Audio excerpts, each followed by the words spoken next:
வணக்கம் நேர்களே. இன்னைக்கு நாம பார்க்கக்கூடிய சிறப்பு பதிவு சுக்கிரனுடைய பெயர்ச்சி. கும்ப ராசியில் இருக்கக்கூடிய சுக்கிரன் பகவான் வருகின்ற மார்ச் மாதம் 2ஆம் தேதி மீன ராசிக்கு பெயர்ச்சியாகி போறார். மீன ராசியில சுக்கிரன் உச்சம் அடையக்கூடிய ஒரு தருணம்.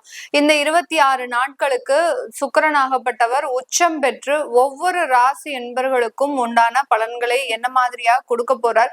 ஏன்னா சுக்கிரனாகப்பட்டவர் ஜோதிட ரீதியாக வருமானத்தை குறிக்கக்கூடிய ஒரு கிரகம், ஆடம்பர ஒரு வாழ்க்கையை குறிக்கக்கூடிய ஒரு கிரகம், அடுத்து ஒரு கலத்தர காரகமும் கூட இந்த சுக்கிரன். அதனால எந்தெந்த ராசி என்பவர்களுக்கு என்ன மாதிரியான ஒரு மாற்றங்கள் இருக்க போகுது அப்படின்றத இந்த பதிவுல நம்ம தெளிவா பார்க்க போறோம். இந்த சேனல்ல முதன்முறையா பாக்குறீங்க அப்படின்னா சப்ஸ்கிரைப் பண்ணிக்கோங்க, பெல் பட்டன்ல ஆல் ஆப்ஷன் சூஸ் பண்ணிக்கோங்க. மீன ராசி என்பர்களுக்கு காலபுருஷனுக்கு 12ஆம் இடமான அந்த அயன சயன ஸ்தானத்துல இருக்கக்கூடிய ராசி என்பர்கள் மீன ராசி என்பர்கள். ஒரு நேர்மையான ஒரு குணம், அடுத்து பாத்தீங்கன்னா ஸ்ட்ரெயிட் ஃபார்வர்டான சில விஷயங்கள், இது எல்லாமே இவர்களுக்கு ஒரு சப்போர்ட்டிவாக இருந்தாலும் குடும்பத்தினால சில பிரச்சனைகள் அப்படின்றது இந்த மீனராசி என்பவர்களுக்கு இருக்கும். அடுத்து பாத்தீங்கன்னா இந்த மீனராசியிலேயே அந்த சுக்கிரன் உச்சம் பெறக்கூடிய ஒரு காலகட்டமும் வருது. இது எல்லாமே இந்த மீனராசி என்பவர்களுக்கு ஜென்ம சனி. அடுத்து ஒரு முக்கியமான ஒரு விஷயம், கோடிட்ட இடத்தை நிரப்புக அப்படின்ற மாதிரியான ஒரு விஷயத்துல பாத்தீங்கன்னா இந்த மீனராசி என்பவர்களுக்கு ஜென்ம சனி தான் ஒரு முக்கியமான ஒரு விஷயமே. அதனால பயந்த மீனராசி என்பர்களா அப்படின்னு கேட்டீங்கன்னா கிடையவே கிடையாது. ஜென்ம சனியெல்லாம் இவர்களுக்கு எதுவுமே பண்ணாது. ஏன்னா நேர்மையான ஒரு குணமும் நேர்மையான ஒரு உழைப்பும் இருக்கிற இடத்துல சனி பகவானுக்கு வேலையே கிடையாது. அதனால மீனராசி என்பர்கள் பெரிய அளவுக்கு கவலைப்பட வேண்டாம். என்ன உங்களுடைய அந்த ஒரு வெள்ளந்தியான ஒரு குணம், எல்லாரையும் நம்பி சில பொறுப்புகளை ஒப்படைத்ததுனால சில வருமான ஏமாற்றம் இதெல்லாமே அனுபவிச்சிருப்பீங்க.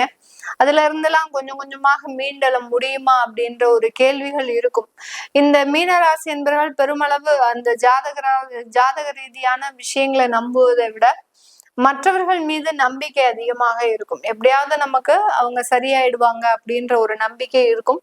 வர வர அதுவும் கொஞ்சம் கொஞ்சமாக குறைஞ்சிட்டு வருது. உறவுகள் மத்தியில இருக்கக்கூடிய நம்பிக்கை அப்படின்றது இந்த மீனராசி என்பவர்களுக்கு அது குறைஞ்சிக்கிட்டே வருது. இதனால சில இடத்துல இவர்கள் இந்த மாதிரியான பதிவுகளை பார்க்கறதுக்கும் வாய்ப்புகள் அதிகமாக இருக்கு. என்னடா இது, நமக்கு உறவுகள் தான் எல்லாமே இருந்தோம், ஆனா அந்த உறவுகள்னாலேயே நிறைய ஏமாற்றங்கள் வருது, அதன் மூலமாக பொருளாதார வீழ்ச்சியும் வருது அப்படின்னு சொல்லக்கூடிய இந்த மீனராசி என்பவர்களுக்கு உங்களுடைய ராசியின் மீதே அந்த சுக்கிரன் உச்சம் பெறார்.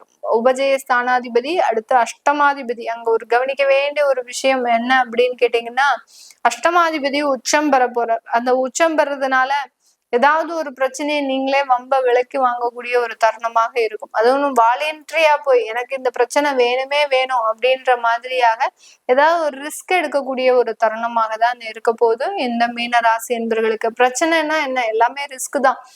ஒரு ஒரு முதலீடு செய்யறதும் ஒரு ரிஸ்க் தான். அடுத்து பாத்தீங்கன்னா வெளிநாட்டுக்கு போறதும் ஒரு ரிஸ்க் தான். ஒரு தொழிலை ஏற்படுத்துறதும் ஒரு ரிஸ்க் தான். இந்த மாதிரியான விஷயங்கள்ல அதிகப்படியான ஒரு நாட்டம் இருக்கக்கூடிய ஒரு நேரமாக தான் இந்த மீனராசி என்பவர்களுக்கு இருக்க போகுது. இதெல்லாமே எங்களுக்கு நினைச்ச நேரத்துல கரெக்டா நடக்குமா அப்படின்றதுதான் ஒரு கேள்விக்குறி. அங்கதான் அந்த ஜென்ம சனி வேலை செய்வார். உங்களுக்கு ஒரு முட்டுக்கட்டை போட்டுக்கிட்டே இருப்பார். அந்த சனி பகவான் பாத்தீங்கன்னா எப்படி ஒரு தேர் இழுக்கும் போது அந்த தேர் விறுவிறுன்னு போயிடக்கூடாது அப்படின்றதுக்காக அடுத்தடுத்து ஒரு நகர்வுக்கு ஒரு முட்டுக்கட்டையை போட்டுக்கிட்டே இருப்பாங்க.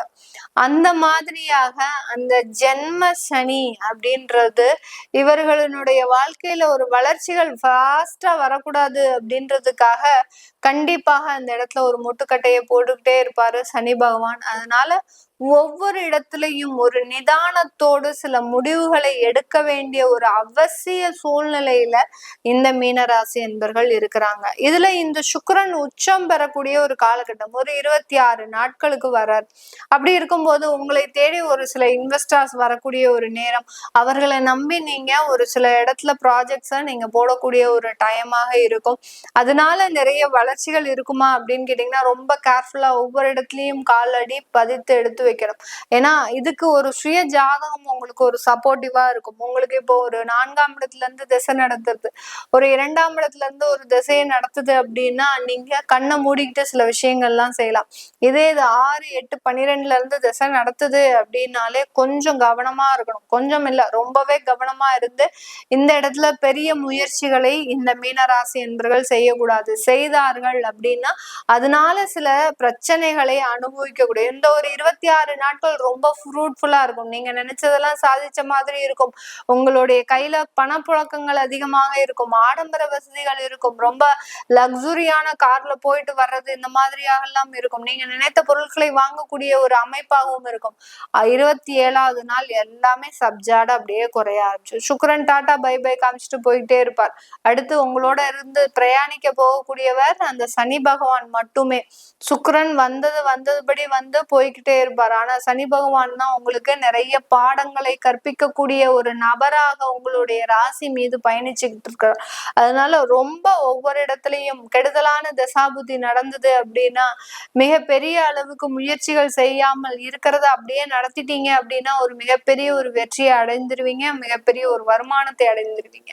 அப்படி இல்லாத பட்சத்துல மிகப்பெரிய ஒரு வீழ்ச்சிகளை அடையக்கூடிய ஒரு நேரமாக இருக்கும். வேலை செய்யக்கூடியவர்கள், அதாவது ஒரு வேலை வாய்ப்புக்காக போறீங்க, இல்ல ஒரு உயர் பதவிக்காக ஒரு ப்ரப்போசல் கொடுக்குறீங்க, ஒரு இன்கிரிமெண்ட்டுக்காக ஒரு ப்ரப்போசல் கொடுக்குறீங்க அப்படின்னா உங்களுக்கு இது எல்லாமே இந்த 26 நாட்களுக்குள்ள செஞ்சிடணும்.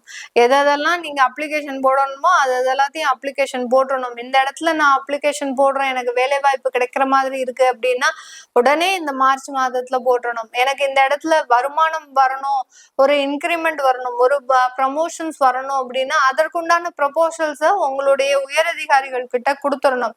சார் எனக்கு ஏதாவது இந்த மாசம் பார்த்து பண்ணுங்க சார் அப்படின்னு சொல்லி ஒரு ப்ரப்போசல் கொடுத்துட்டீங்க அப்படின்னா ஆட்டோமேட்டிக்காக அந்த சுக்கிரன் இந்த உச்சம் பெற்று இருக்கக்கூடிய காலகட்டத்திலேயே உங்களுக்கு எல்லாத்தையும் சாங்ஷன் பண்ணிட்டு போயிடுவார். அவர் போனதுக்கு அப்புறம் நீங்க கொடுத்தீங்க அப்படின்னா அந்த பேப்பர்ஸ் எல்லாம் கிடப்புல போட்ட மாதிரி அப்படியே கிடந்திருந்துரும். எந்த விதமான ஒரு வளர்ச்சிகளும் கிடையாது. அந்த மாதிரியாக ஒரு தற்காலிக கிரகங்களின் கோச்சார சூழ்நிலை உங்களுக்கு அபரிமிதமான ஒரு லாபத்தையும் அபரிமிதமான ஒரு வளர்ச்சியையும் ஒரு குறைந்த காலகட்டத்துல ஏற்படுத்தி கொடுக்கக்கூடிய ஒரு தருணமாக இருக்கும். உங்களுடைய வரன் பார்க்கக்கூடிய ஒரு விஷயத்துல நிறைய ஒரு முன்னேற்றங்கள், நல்ல ஒரு ஸ்டேட்டஸான ஒரு வரன் அமையறதுக்கு உண்டான ஒரு நேரம், ஒரு நாலேஜபிள், ஒரு வசீகரமிக்க ஒரு வரன் அமையறதுக்கு உண்டான ஒரு நேரமாகவும் தான் இந்த மீன ராசி என்பவர்களுக்கு இருக்க போகுது. இது எல்லாமே நம்ம கோச்சார நிலவரப்படி பலன்களை கணிச்சு சொல்லியிருக்கிறோம். உங்களுடைய சுய ஜாதக தசாபுத்தி பலன்களை பார்க்கணும் விருப்பப்படுறவங்க கீழே இருக்கிற நம்பருக்கு வாட்ஸ்அப்ல அப்பாயின்மெண்ட் வாங்கிட்டு நீங்க கன்சல்ட் பண்ணிக்கலாம். உங்களுடைய குழந்தைகளுக்கு ஜாதகம் எழுதணும், நியூமராலஜி படி பெயர் வைக்கணும்னு நினைக்கிறவங்களும் கீழே இருக்கிற நம்பருக்கு வாட்ஸ்அப்ல மெசேஜ் அனுப்புங்க. அதற்குண்டான விவரங்கள் தெரிய வரும். உங்களிடமிருந்து விடைபெறுவது உங்கள் ஆஸ்ட்ரோ பூர்ணா. நன்றி, வணக்கம்.